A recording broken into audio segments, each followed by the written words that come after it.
I want to share with you some of the best advice that I've ever received in terms of my channel, which I think has helped a great deal with my success.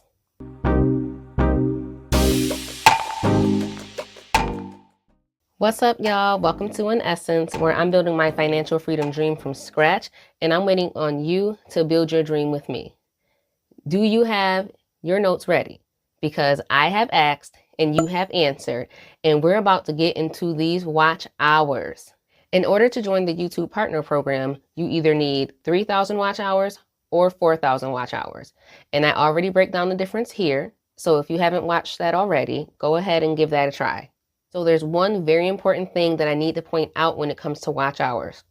Watch hours are not equal to views. Those are not the same thing.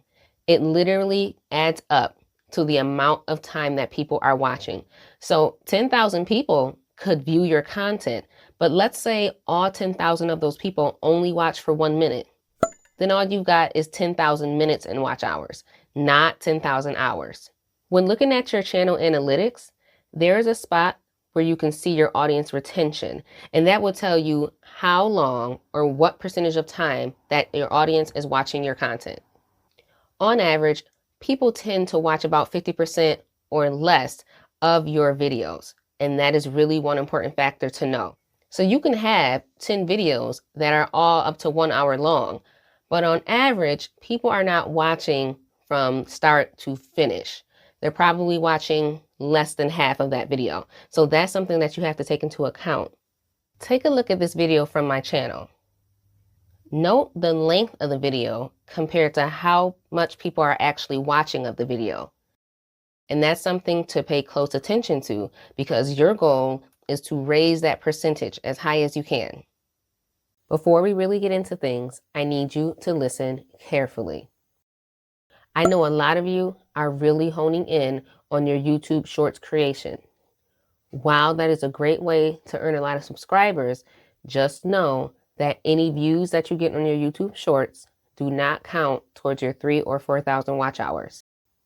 That is something very important that you must remember because I don't want you putting in all this work on the shorts thinking that you're adding up to your 3,000 or 4,000 watch hours. In order to monetize through YouTube Shorts, you will have to achieve that 3 or 10 million views. Let's start from the outside in. And by that, I mean your thumbnails. Your thumbnail is the first thing that people see before they decide to watch your video or not. So if you're going to have words on your thumbnail, you have to make sure your words are large enough that people can read it and that they stand out. There are so many thumbnails that people see when they're scrolling through YouTube that you have to make sure yours gains their attention. Think about the picture that you're using for your thumbnail. If it's not something that catches an eye, they will scroll by.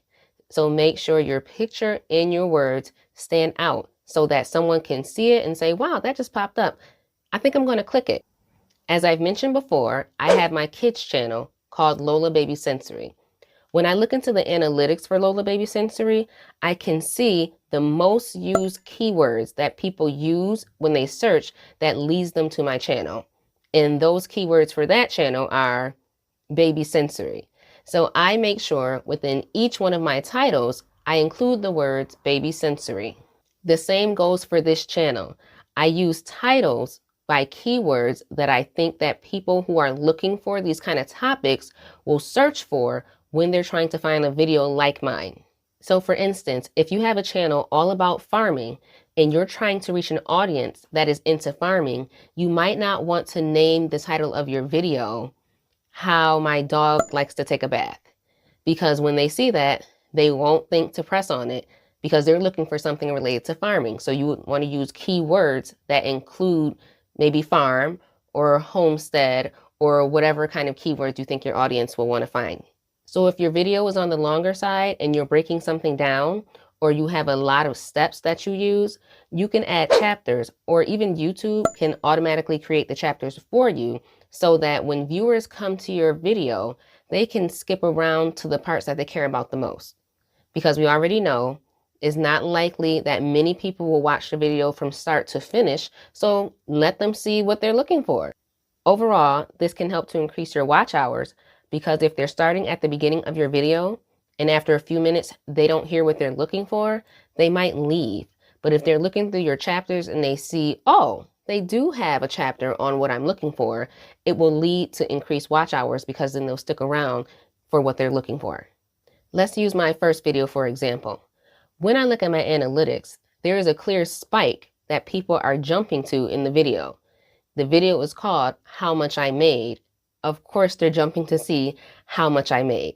So some people will watch it from start to finish, but some people will kind of look through and see, I just want to know how much she made, and then I'm out. So it's important to give them that option. It's okay. People don't have to watch 100% of your content. Thank you so much to the people that do, but it's not likely. So make sure you have a way for them to see what they want to see. Let's discuss a major player to this game. The word is consistency. Now, you might feel the type of way when you hear that, only because I know it is very difficult to maintain consistency on your YouTube channel, especially if you're dealing with life and work and all these other things that we have to do. My best advice is to set a goal for yourself that is doable. Releasing a video every single week may not be able to fit in your schedule, and that's okay. You don't have to do 10 videos a week. You don't have to do one a week. You can do every other. You can do once a month. Whatever it is, just make sure you have a general sense of that schedule so that it's something that you can keep up with. There is nothing like feeling burned out trying to get your content, record your content, edit your content, get it out. And then by the time you do that, it's time to start the process all over again. And that will lead to you just kind of falling off and saying, it's too much for me. So before you even do that to yourself, just make sure you set a goal of something that works for you. Now, let's say you do set a schedule of every week because you feel like that's best for you. If you miss a week, it's okay. Just make sure you come back and get on track. Now, this tip is a major tip, which people don't usually think of, and there's a specific reason why I'm not putting this tip last. An outro. I gave you the rundown on the intros and what you need to do for your intros to be able to keep your audience watching you longer. And you can look at that here. But when we're talking about outros, something you might want to consider is skipping your outro altogether. I know it goes against what you think about when you think of YouTube, where they're like, okay, well, thanks for watching me. I post content every so-and-so week, and I really want to thank you for hanging with me. And if you want all that stuff, when people start hearing that, what's the first thing they do? Bye-bye. Because they know they've reached the end, they've seen what they needed to see. And when you start that spiel, if you look into those analytics, the graph goes down when that outro starts. I can even show you some of my videos. When people get to the end, even if your engagement is doing pretty good, when it gets to that outro and you say, okay, guys, thank you for, it goes down. So keep that outro very minimal and watch in your analytics how that percentage of retention goes up because people are not signaled when to leave because they're hearing you say goodbye, essentially. I'm really doing my best to subscribe to as many of you as I can. I'm getting through those comments. I'm looking at your pages. And believe me, I am actually looking at your pages because I want to know what my subscribers' channels look like. And especially if there are people that are asking for help, I want to know how I'm better able to help. One thing I noticed is that I have a lot of vlog and lifestyle subscribers. Shout out to y'all. And something that I think would greatly help is by creating playlists for your channel. What usually ends up happening for lifestyle vloggers is that they have a little bit of everything on their channel. They might be cooking, then they're spending time with their kids, then they're doing their makeup, or they're talking about their shower routine. There's a big span of things that people who vlog can talk about. Creating playlists on either one of those subjects is something that can help your viewers more easily navigate your channel. Because sometimes for a vlog channel, people are coming to see one specific thing. So maybe someone wants to watch mostly your makeup tutorials. Instead of having to search through your entire channel to see where the makeup tutorials are placed, It would be much easier for them if you had playlists, and one of those playlists was makeup tutorials. Then they're able to get what they want.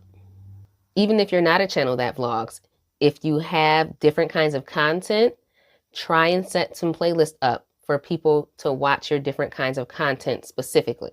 Now, here's one that I have not tried myself, but I know it works for a lot of people, and that is live streaming. Anytime that viewers are a part of your live stream counts as time towards your 4,000 hours. So some people get on live stream all day, they're interacting with people, they're asking questions, they're answering questions. That racks up that time. So give that a try. Now we're getting into the major tips of it all. Let's start with pattern interrupters. See, that was one right there. Pattern interrupters kind of break up what you're doing to pique the audience's interest. So whether it may be adding music, adding text, changing up the scene, changing the camera angle, any one of those things are considered pattern interrupters. They help the viewers stay watching a little longer because you're breaking up what they're seeing. Remember, this is a game about keeping your viewers watching as long as possible. That's how you gain those watch hours.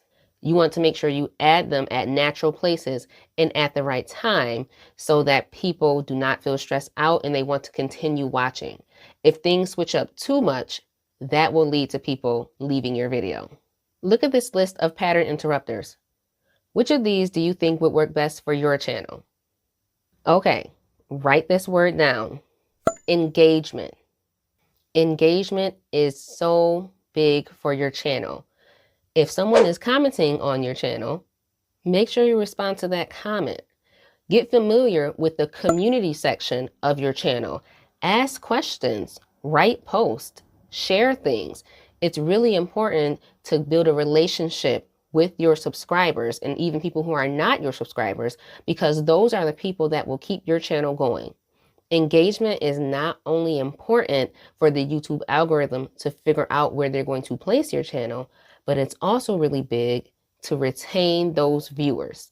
Having new viewers is definitely the goal when you're trying to increase your subscribers and your watch hours, but don't sleep on those returning viewers, the people who might have subscribed or turned that notification bell on, and they're the first ones in line when you put out new content.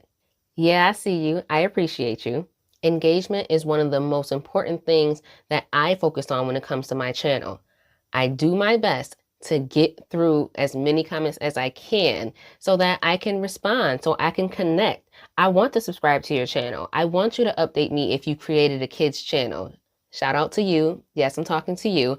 I want that engagement because I'm trying to build a community and a relationship with the people who are so willing to learn from me. I want to share with you some of the best advice that I've ever received in terms of my channel, which I think has helped a great deal with my success. Don't look at your channel one video at a time. Look at your channel as a whole. How do your videos connect?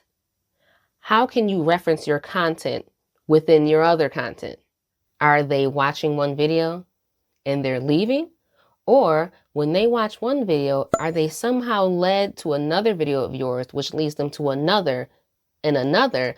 And before they know it, they watched your entire channel or at least several of your videos because of how intertwined everything was on your channel. That is a tip that really blew my mind, and it helped me to formulate how my channel flows. So if this is your first time with me today, I would hope that after you watch this video, you want to see everything else that I have to offer.